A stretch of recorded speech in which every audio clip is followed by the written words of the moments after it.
Hello Praveshika students, உங்களுக்கு first பேப்பரில் 4th கொஸ்டினுக்கான பாவார்த்தை இது வரைக்கும் 3 போட்டிருக்கோம். இப்போ 4வது இந்த எக்ஸ்பெக்டட் கொஸ்டின்ஸில் இதை பாருங்கள். இது ஈஸியாக சின்னதாக இருக்குது, ஈஸியாக படிச்சுக்கலாம். உங்கள் புக்கில் பேஜ் நம்பர் 27 இருக்குது பாருங்கள். பீலே பத்தே ஜீவித் ஹை ஹம் நவ வசந்த் லகாயேங்கே அப்படின்ற பாடல்லேருந்து இது கொடுத்துருக்காங்க. இந்த பாடல் சந்தர்ப்ப இடம் எதிலிருந்து வருகிறது?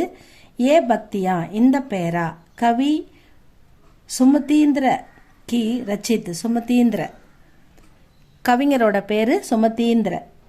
சுமதீந்திர கி ரச்சித் அவரோட சுமதீந்திர வழங்கிய ஹம் நவ வசந்த் லகாயேங்கே நாம் புதிய வசந்தத்தை கொண்டு வருவோம் அப்படின்னு சொல்றாங்க. கவிதாசே உத்ருத்துக இந்த கவிதையிலிருந்து கொடுக்கப்பட்டுள்ளது. பாவார்த் பரிவர்த்தன்ஷீல் பிரகிருதி மே. பரிவர்த்தன் அப்படின்னா என்னது? மாற்றம், மாற்றத்தை ஏற்படுத்துகின்ற இயற்கை. இயற்கை எப்பவுமே ஒரே மாதிரி இருக்கிறது இல்லை இல்லையா? சம்டைம் வெயிலாக இருக்கும், சம்டைம் மழை பெய்யும், சில நேரங்களில் பனி இருக்கும், சில நேரங்களில் நிறைய காற்றடிக்கும். இப்படி அடிக்கடி மாறக்கூடியது தானே இயற்கை. ஒரே கொடைக்காலமாகவும் இருக்கிறதில்ல, ஒரே மழைக்காலமாகவும் இருக்கிறதில்ல. அதனால் பரிவர்த்தன்ஷீல் அப்படின்னு அழகான வார்த்தையை கவிஞர் யூஸ் பண்ணியிருக்காரு. மாறக்கூடிய பிரகிருதி இயற்கையில் பரிவர்த்தன்ஷீல் பிரகிருதி மே புராணா ஜடுக்கர் நயா பந்தாக. அதனால் பழைய இலைகள் உதிர்ந்து புதிய வசந்தம், புதிய இலைகள் தோன்றுகின்றன. பீலே பத்தே ஜபுத்தக்கு பேடு பர் ரகத்தேக.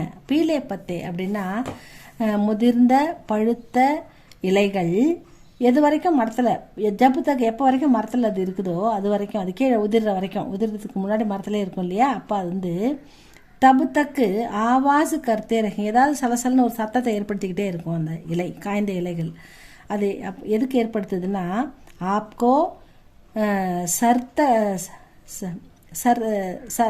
சத்தர்க்கு சத்த இருக்கன்னு படிங்க. சத்தர்க்கு பனானே ரகேங்கே, உங்களை விழிப்புணர்வோடு இருக்க சொல்கிறதுக்கு. ரகேங்கே அவர் நவ வசந்த் லகாயேங்கே, புதிய இலைகள், புதிய வசந்தங்கள் தோன்றுவதற்காகவும் அவை ஒளி எழுப்பி கொண்டிருக்கின்றன அப்படின்னு சொல்கிறாரு.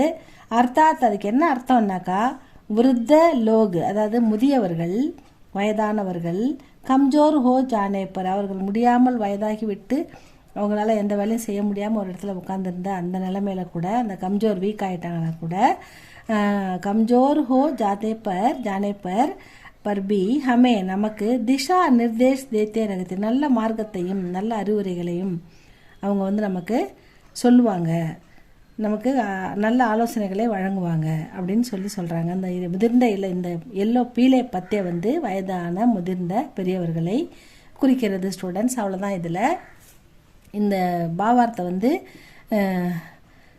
எதில் வந்திருக்குன்னா நவ வசந்த் லகாயங்கேன்ற போயம்லேருந்து கொடுத்துருக்காங்க. அதில் எழுதின ஆசிரியர் சுமதீந்திர அப்படின்ற பேரை பார்த்துக்கோங்க. இது ரொம்ப ஈஸியானது.